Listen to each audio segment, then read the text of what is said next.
Igitabo cya kabiri cy'Abami igice cya gatatu. Mu mwaka wa 18 wo ku ngoma ya Yehoshafati umwami w'Abayuda, Yehoramu mwene Ahabu yimye mu Bisirayeli i Samariya, amara imyaka 12 ku ngoma, ariko akora ibyangwa n'Uwiteka. Icyakora ntiyari ahwanye na se na nyina, kuko yashenye inkingi ya Bayali se yari yarubatse.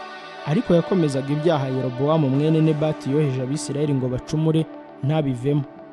Umwami w'i Mowabu agomera Abisirayeli, Imana ituma banesha Abamowabu.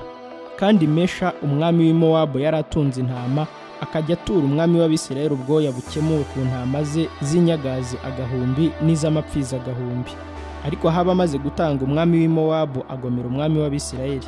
Bukeye Yehoramu ava i Samariya aragenda ahuruza Abisirayeli bose, maze atuma kuri Yehoshafati umwami w'Abayuda ati, umwami w'i Mowabu arangomeye, mbese mwakemera ko dutabarana tugatera i Mowabu?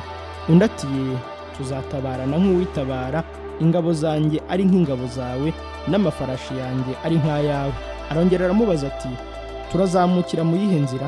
Nawe ati, tuzanyura inzira yose y'ubutayu bwa Edomu.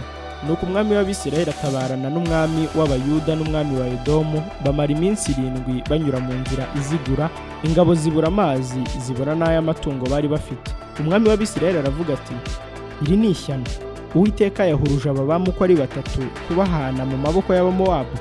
Yehoshafati aravuga ati, mbese nta muhanuzi w'Uwiteka uri hano ngo tumugishirizemo Uwiteka inama? Umwe mu bagaragu b'umwami w'Abisirayeli arababwira ati, hariho Elisa mwene Shafati wajyaga akarabisha Eliya. Yehoshafati aravuga ati, ijambo ry'Uwiteka riri muri we. Nuko umwami w'Abisirayeli na Yehoshafati n'umwami wa Edomu baramanuka baramusanga. Elisa abwira umwami w'Abisirayeli ati, nkuriye he nawe? Sanga abahanuzi ba so n'abahanuzi ba nyoko.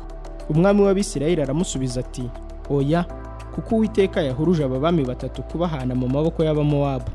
Elisa aravuga ati, nkurahiye Uwiteka uhoraho uwo nkorera, ni ukuri yaba ntagiriye Yehoshafati umwami w'Abayuda uraha, simba nkuroye n'irihumye. Ariko noneho nzanira umucuranzi n'inanga. Nuko baramumuzanira. Agicuranga, ukuboko k'Uwiteka kujya kuri Elisa. Arahanura ati, Uwiteka aravuze ngo nimukwize iki kibayamo impavu, kuko Uwiteka agize ngo ntimuza kumva umuyaga, ntimuza kubona n'imvura, ariko iki kibaya kizuzura amazi, munywe mwuhira amashyo yanyu n'imikumbi yanyu. Icyakora byo biroroshye ku Uwiteka, ndetse azabagabiza n'Abamowabu.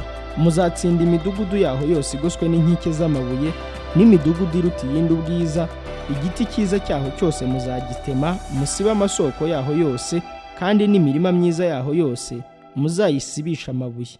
Bukeye bwaho igihe cyo gutamba cyenda kugera, babona amazi aratemba aturuka mu nzira ya Edomu. Nuko igihugu cyuzura amazi. Abamowabu bose bumvise ko abo bami bazamutse kubatera, bahera ko baterana bose uko bangana, uhereye ku basore b'imigenda bashobora kwambara ibyo kurwanisha, baragenda bategera ku rugabano. Abamowabu bazinduka kare mu gitondo, babona izuba rirasiye ku mazi aberekeye atukura nk'amaraso. Baravuga bati, dore amaraso! Ni ukuri ba bami bararimbutse, ingabo zabo zisubiranyemo ubwazo. Noneho yemwe wa Mowabu, nimuze tujye kwinyagira. Maze bageze mu rugerero rwa Isirayeli, Abisirayeli barabahagurukana barabanesha, bituma Abamowabu bahunga. Abisirayeli basesekara mu gihugu cyabo, babakubita umugende. Bagezeyo basenya imidugudu yabo, umurima mwiza wose babonye, umuntu wese ajugunyamo ibuye bakawuzuza. Basiba amasoko y'amazi yose, batema ibiti byiza byose, hasigara Ikiri-Hasereti honyine, ariho hagifite inkike z'amabuye. Ariko abanyamihumetso baraza, barahagota, naho bahatera amabuye. Maze umwami w'i Mowabu abonye ko urugamba rumugasiye, ajyana abagabo 700 bitwaje inkota, kugira ngo babatwaze bagere ku mwami wa Edomu, ariko ntibabishobora. Bibananiye, niko kwenda umwana we w'imfura w'umuragwa uzima ingoma ye, amutambaho igitambo cyoswa hejuru y'inkike z'amabuye. Bituma Abamowabu barakarira Abisirayeli cyane. Abisirayeli bahera ko baramureka basubira iwabo.